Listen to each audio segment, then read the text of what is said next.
Hi, everybody. I'm Anna, senior editor at TheCollector, and I'm joined today with Omar Rahbany. He's a musician and composer from Lebanon and part of the legendary musical Rahbany Family. He's also very notable for his album Passport, which was released in 2016. And so we're very grateful to have him here with us today to talk about what it was like to have grown up in such a musical family, how he developed his own musical style, and we'll also discuss what it means to be a musician in Lebanon, which is a country with an incredibly rich, but also an incredibly volatile history. So thank you very much, first and foremost, Omar, for joining us today. I'm really grateful to be able to interview you today and just learn a little bit more about your work and what you do.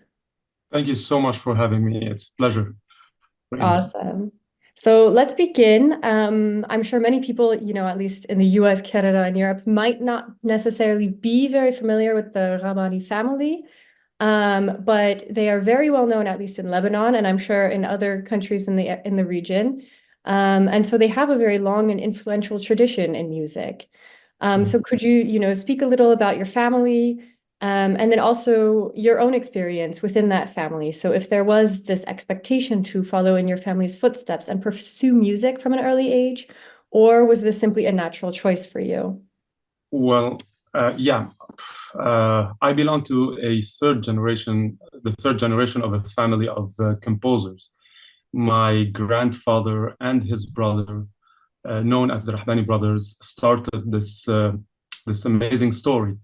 They composed music, wrote poems, and they are most notable for developing the plays they did, the theatrical plays. And then my father is also a composer, and my mother is a dancer. Almost every member of the family is either a composer, a film director, or a producer.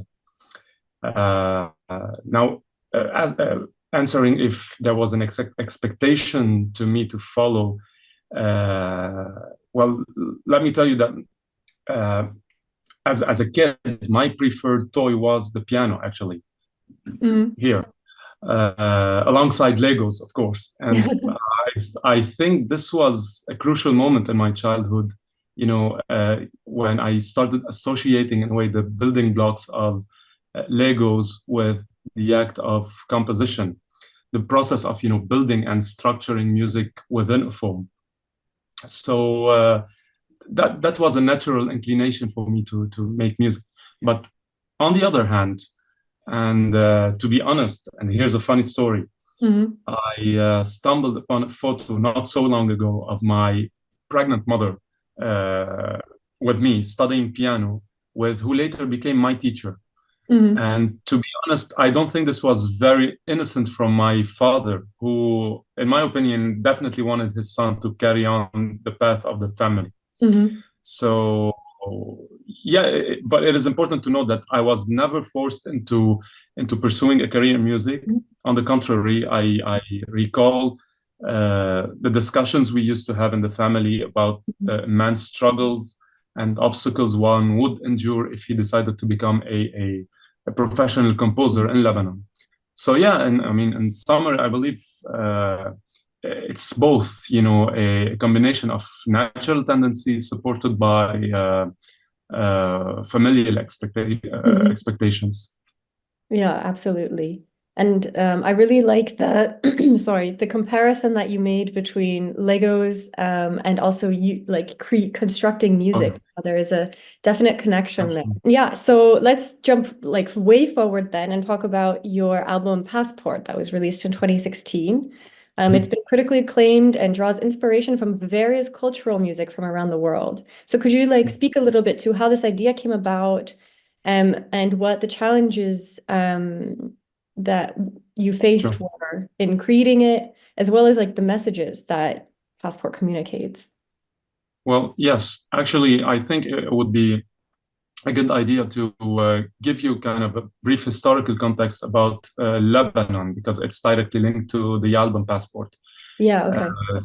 yeah, yeah, so I think that most of the world's ruling civilizations at one time or another left their mark in our city, the city of Beirut. So from the earliest prehistoric cultures with the rise of the Canaanite period. And then we had the Greco-Persian Wars, Roman conquests, the Islamic rule, the Crusader kingdoms. The list goes on and on up to the French Mandate post World War II. So this fact, combined with the effects of globalizations and the internet, has created a country that is kind of torn between three languages. We speak Arabic, French, and English, 18 religions, and ultimately one history that no one can seem to agree upon. So as a result, and absurd as it may sound, Beirut is the kind of place where you can eat Japanese sushi and smoke Turkish shisha in a French restaurant. So it's a crazy place. So this is a nation that undertakes a constant struggle to find its absolute identity. Now, back to Passport. Understanding my own position within this debate has become kind of a personal mission for me. And I sort of reached some kind of answer, one to me that is far deeper and more enduring than lines on a map or the colors of a national flag, at least to me, because I truly believe that I'm a citizen of planet Earth. So throughout the process, I asked myself the same question. If an alien were to ask me for documents that would best describe me as a human being from planet Earth, what would this documentation look like? And more importantly, how would it sound, since I'm dealing with music and that's what I do in life? So Passport was my first attempt to answer this question. What I tried to do is, there's a film, I don't know if you've watched it, it's called Boyhood. And the film was filmed over 12 years with the same cast.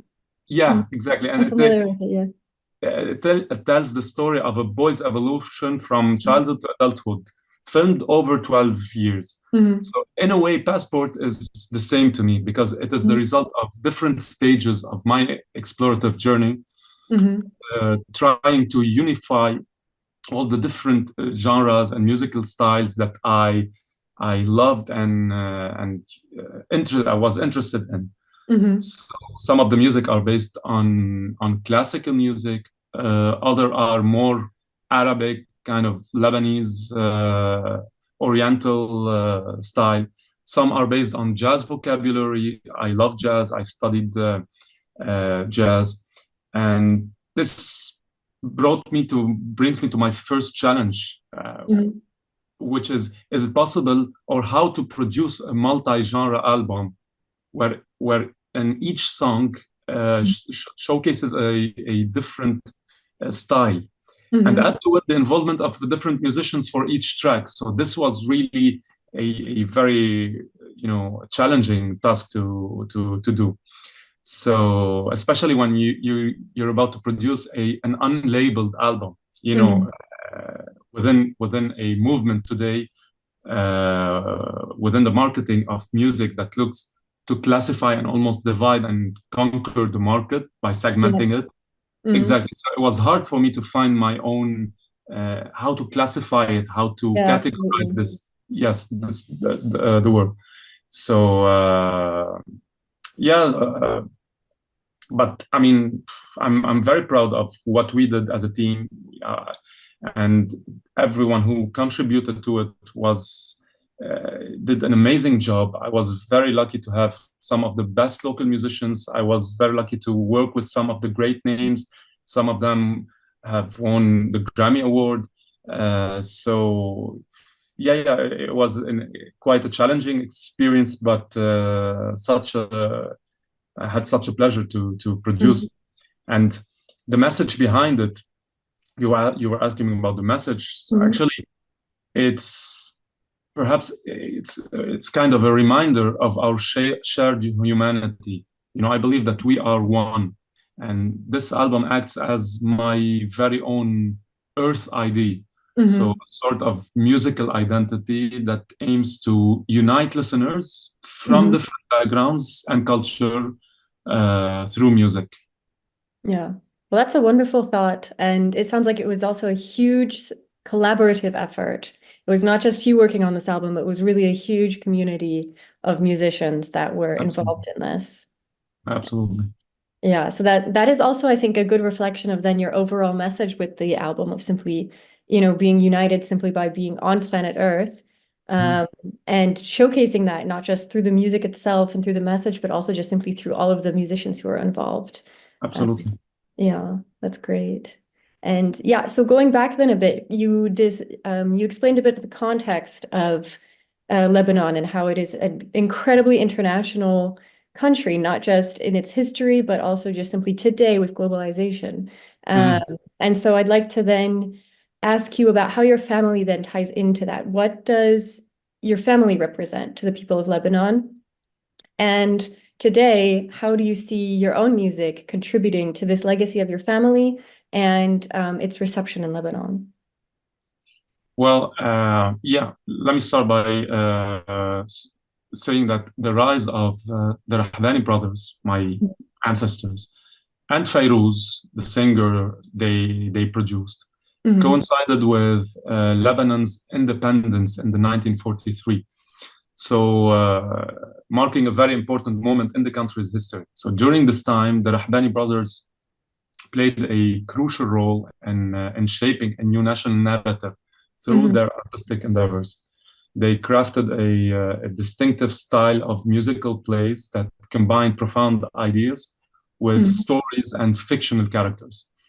So this unique approach not only resonated with local audiences, but also captured the attention of the Arab world, making Fairuz, the iconic singer she became, a central figure in their plays and a symbol of hope and freedom and peace to many of the Arab nations in search of liberation.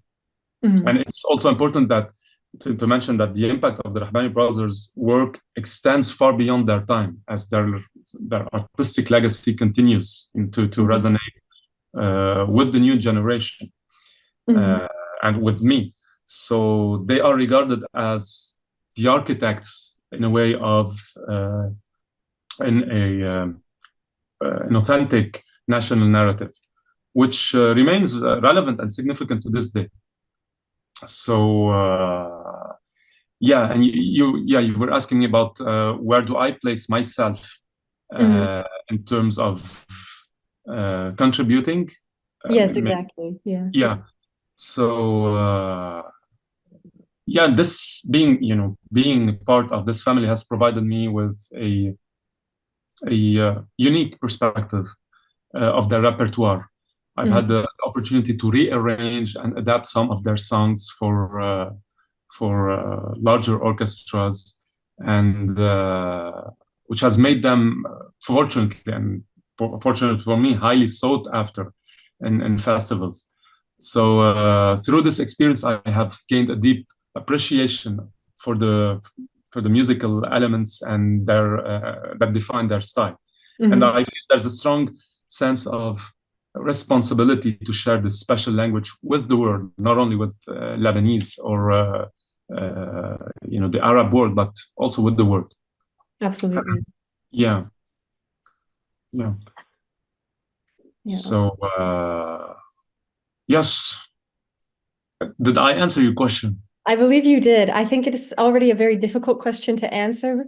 How do you yourself see yourself within this, realm of the legacy of your family? And, you're still in the very middle of your career, maybe not even at its peak yet. And so, of course, that is a very difficult question to, step back and look at your work from, all of these years and what's to come and everything. So I think you did a good job answering the question. It already was not a very easy one. So yeah, I just have a couple final questions then for you. The first one is a bit hypothetical. If you hadn't become a musician, what field of work do you think you would have gone into, or what else interests you? Excuse me, I didn't hear the question. If I hadn't? So if you were not a musician, what do you think you would be, or what would you do instead as a career? Well, yeah, the list is very long. Do you have time for it? Yeah, definitely. I wanted to be an astronaut. Oh, well, there you go. Okay. Yeah, and then I wanted to become a physicist And then later on, I became interested into history, and I wanted to become an archaeologist. And then there was football. I love football, and I wanted to become a football player. And Amazing. I also loved choreography. So you see, Yeah. I mean, yeah, it's chaotic over here. So I think what the common essence of my interests come from this wild desire to explore and to discover. Yeah. Yeah, I completely agree. The word explore also, I was thinking about that in my head when you were this long list of seemingly different potential career paths. Everything is really, in its essence, about exploring something new. And so it is wonderful that you still can do that through music. In music, I can travel in time, I can warp time, I can, take on the role of a different character each and every time in music. So, yeah. Oh, that's wonderful. Yeah. And I will say, after hearing the clips that you sent over to us, it really, it was nothing that I had really heard before. And so I was really excited about it. And I even told some of my friends, okay, look up the Rahbany family on Spotify or on Apple Music or something, because you really need to hear this, because it was really a great discovery for me as well. Thank you. I really appreciate that. And so my final question then is, are there any major projects for you on the horizon? Is there perhaps a Passport 2 coming out, concert series? Yeah. Well, actually, the passport thing is always in the back of my mind. It's a project that I started and it's not going to end. It's like you renew your passport every now and then. So yeah, this is on hold for the moment. But a few days ago, we announced 2 concerts, one in Paris and the other one in Geneva. And this would be my first time performing in France and Switzerland. I will be performing original music with an orchestra, as well as Lebanese classics, Rahbany classics that I have kind of revisited and rearranged. And yeah. And aside from that, I'm also currently in the final development of a project that I'm very, very excited to produce. And having recognized the declining state of the musical plays, at least here in Lebanon, I trying to conceive kind of an alternative solution, a hybrid approach that combines elements from live music performance, theater, and cinema. So basically, I'm borrowing the concept of storytelling from theater, the concept of visuals and editing from cinema, and most importantly, the concept of live musical performance into this work that I'm currently working on. And I'm so eager to finally be able to announce it and share it with you as soon as possible. Oh, that's great. Well, that's great. Sounds like you have a lot, cooking, a lot in preparation. So that's really exciting to hear that. This looks like a very promising year. I just really hope that politically and economically things will stay safe and secure and peace will prevail in order for us to be more productive and be able to share more music and art from our neck of the woods. Absolutely. I completely agree with that. So yeah, once again, thank you very much for interviewing with us. It was really a pleasure. Thank you so much, Anna. I really appreciate it. Awesome. And I love your questions, by the way, very much. Oh, thank you. Thank you. Well, they were really fun to come up with and just simply then hear your answers to as well. It was really a great exchange. Thank you so much.